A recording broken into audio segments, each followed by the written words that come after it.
Hello and welcome to the Supernova tutorial. I'm Stefan Bobinger, the engineer and developer here at Synthesizer Studio Berlin. So, first, when you want to use Supernova Fx, go to your native instruments plugins folder and load up Reactor 6 FX, or go to your native instruments complete control and go to the preferences and go to library and add the folder where you have where you added Supernova Fx and rescan that folder. For me personally here, I have all my Reactor instruments in one big folder, and then I can rescan it and they all get added to complete control. And when you did that, you can go to the Reactor in the user presets, go here to Reactor, and then you can choose Ssb Supernova Fx normal version or the Supernova Fx Salto edition here with the SE edition. And then go to all subbanks, and then you get all the presets here directly in complete control. If you just want to use Reactor directly, then you can choose your presets here on the left side or go up here on top, and then you have two banks with the factory presets, and then there's 1/3 bank where you can add your own presets. I already saved the tutorial preset here today to show you the functions of the morph knob. So first, if you want to just play with Supernova Fx and try out the presets and morph a little bit between those, then I recommend you leave that info button on here, and then you always get the information about what the knob does. And here for the morph knob, I have a big explanation basically. So let me just read this to you. Just turn the knob to 0% to the left and choose a preset for morph slot 1, and then turn the knob to 100% to the right and choose a preset for morph slot 2. So let's do this now.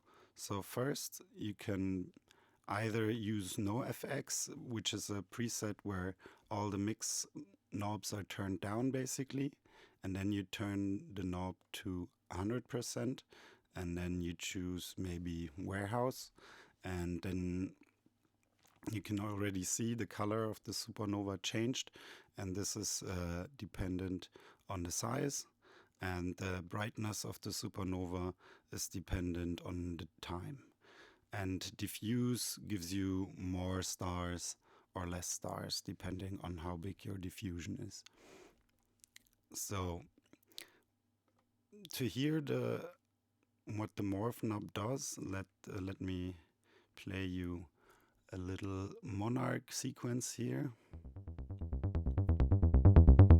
And then we can add Supernova now.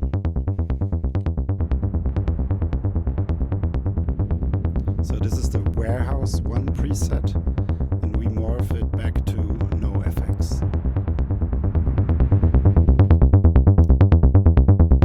So this is no FX, but we can also choose a very maybe hazy vibes.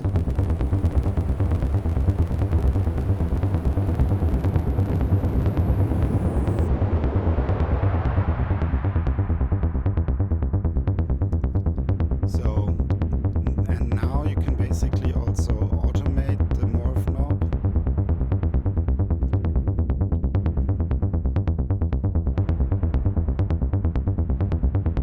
Oops, wrong,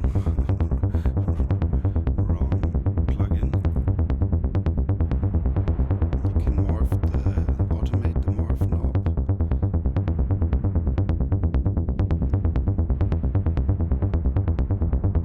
Also from your DAW.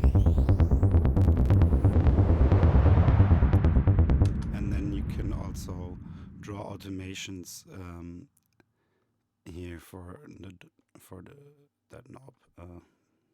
If you have it, if you have it directly on a MIDI channel, then we can basically automate this now. Morph position. So if you want to make a drop or something, you can just automate it like this. Here, maybe. Let's make this an independent one. Much bigger, maybe.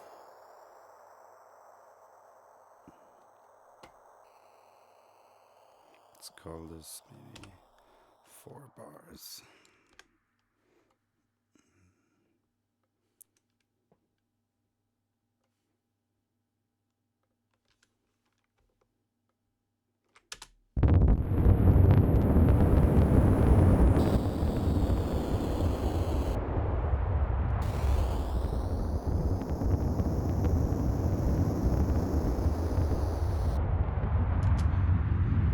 As you can see, now we have, this is the A view, where you can see all parameters that you can change, and here you have the draw LFOs. You can draw your own waveform for each automation here, and here's the speed for all these LFOs to the left, and then there you have a clock sync button where you can clock the LFO to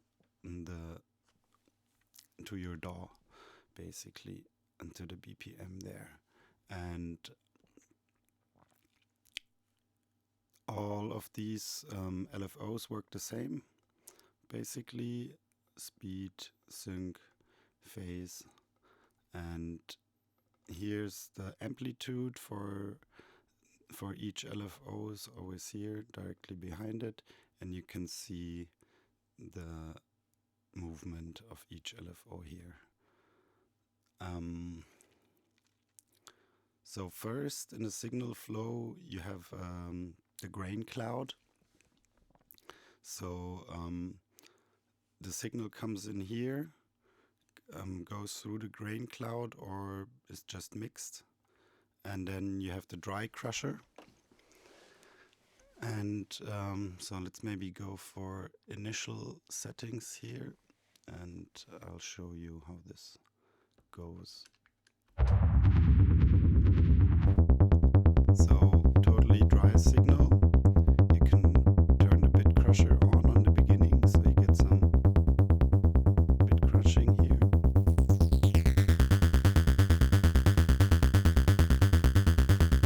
And then you can modulate the sample rate.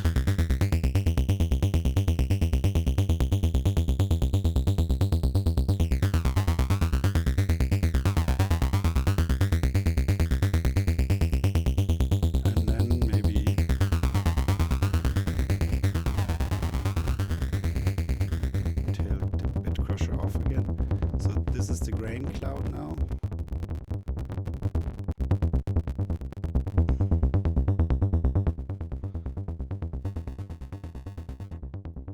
And if you take the attack a little bit down, it also won't like do these clicky sounds. But if you like it, then maybe you go to 0. You can also turn the grain cloud backwards. So if you mix those two together now,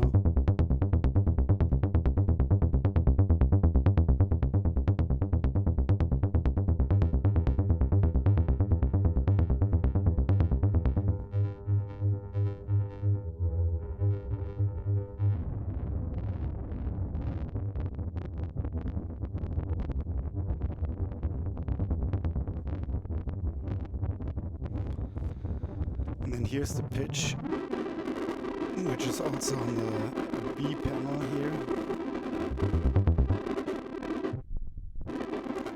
And with the freeze button, you can freeze the input. So if I press stop now on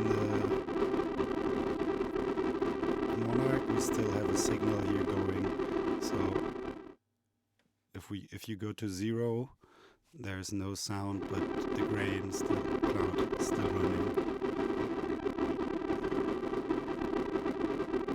And we have pitch jitter here. And now basically we can send this through the grain crusher again.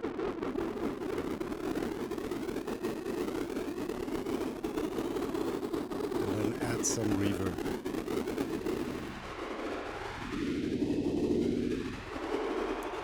And the reverb also has a pre-delay where you can off the symmetry of the left and right signal. So maybe let's take the grain off here again and input along maybe a longer note here.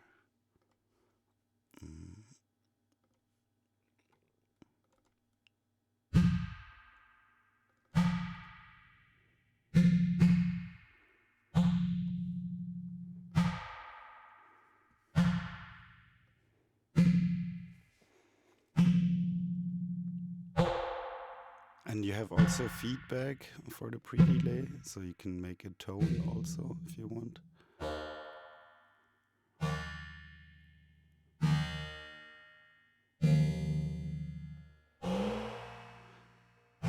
And the symmetry offsets the left and right signal.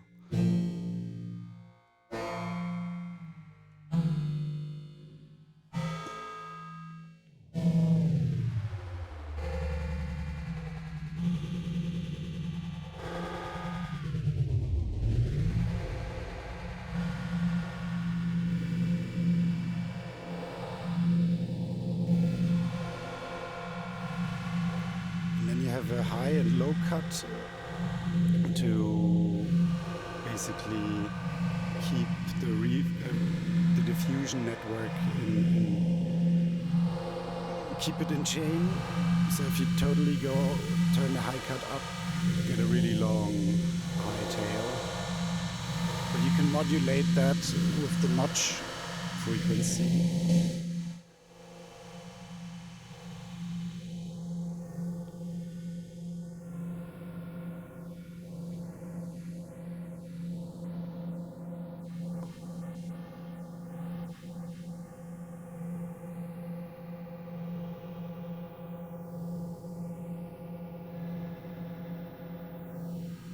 And you can offset the stereo field again also a little bit with just the notch frequency. So if I turn the symmetry here back to 0,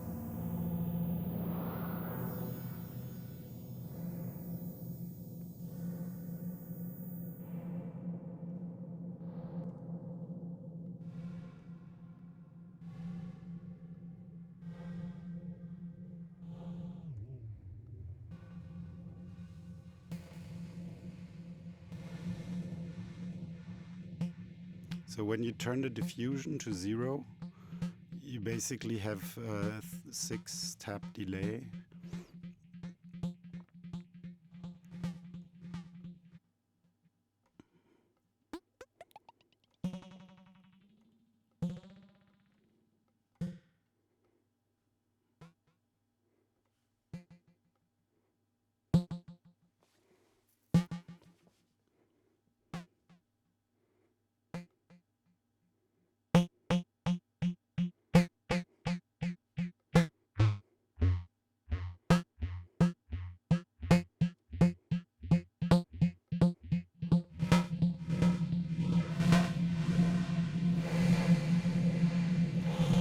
With the stereo swap, you can swap the stereo field or mono edge also.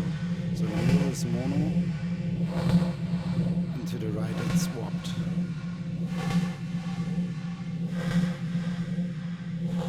So if we use this as an effect again,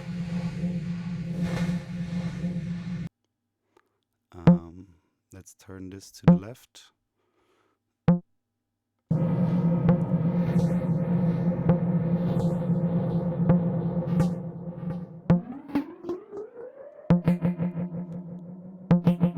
So this is a true stereo swap, but if you turn the X feedback on, you'll get cross feedback between left and right. So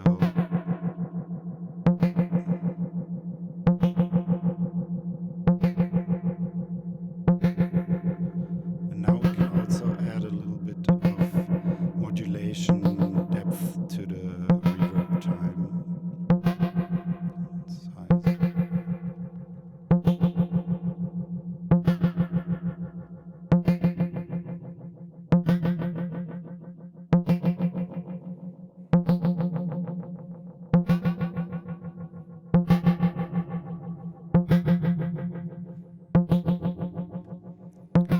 Now we can maybe use the morphing a little bit. I usually try to go for a little low percentages of morphing, because if you go to a really high percent in morphing, then you can like totally go into berserk mode here, because maybe the drive gets totally pushed up, or I don't know, the pitch goes minus 24 or something. So if you just go for a little bit, then you get some maybe nice little bit, how do you say, a little different than you just had before.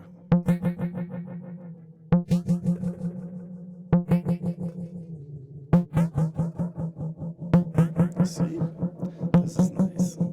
So now if you have a new preset, basically like this one that you just made, I would recommend you go here to the user presets, press edit, and add this as a new file. So dubs plays in or something, and then you can save that version. And now you can also morph between this new preset now. So here it is, dubs ablazing, and then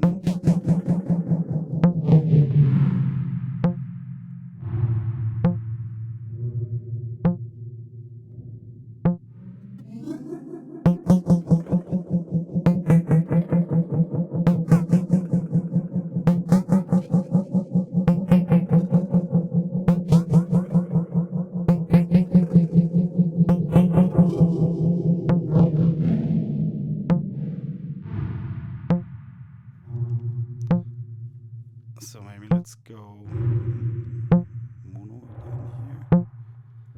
And now here's the pitch shift for the internal. So now it is in the feedback loop, but you can also just put it behind the reverb basically. So like this.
So maybe now we put also a little bit crushing on the output of the wet signal, and then you can hear what this does.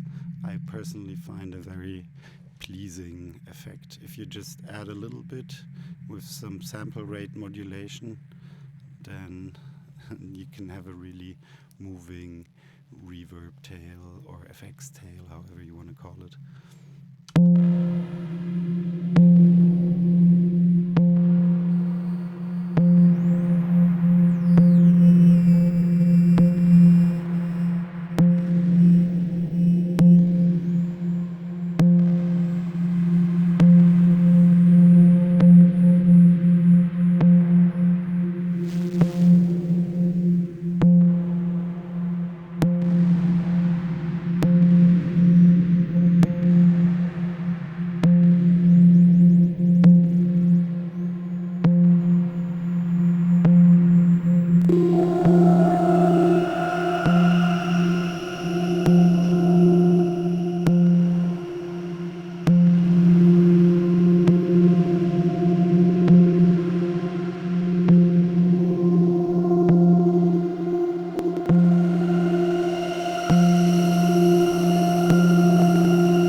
So, I hope you liked the introduction to all the features of Supernova FX, and yeah, I wish you happy droning and knobbing basically with a Supernova, and have fun.